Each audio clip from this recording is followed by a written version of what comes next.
呢輪呢匹馬都可以話即係持續反彈喎。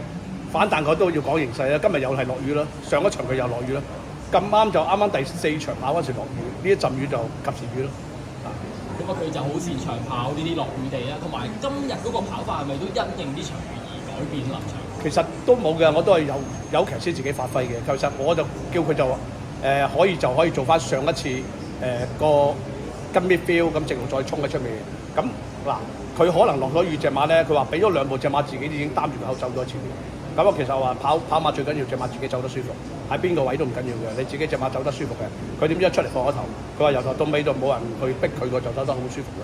咁啊去到同我講話，去到直路轉一隻馬轉腳，隻馬仲有佢就知道隻馬 OK。咁啊，呢匹馬喺加盟行嗰陣時，健康曾經都試過少少毛病嘅啫，花咗幾多時間先真係都唔係少少毛病啊，都幾嚴重嘅隻腳，佢脹筋都咁都搞咗好耐。咁搞好咗之後，佢狀態開頭嗰陣係陪護得好緊要嘅。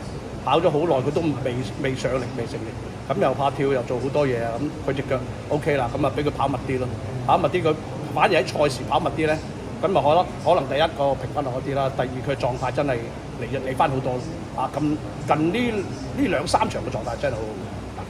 咁啊，隻馬仲係咁用啊，嚟緊咧仲有啲千百米嘅賽事，其實有冇機會安排跑咧？有嘅，其實我係預咗最尾嗰日再跑千百嘅跑密地。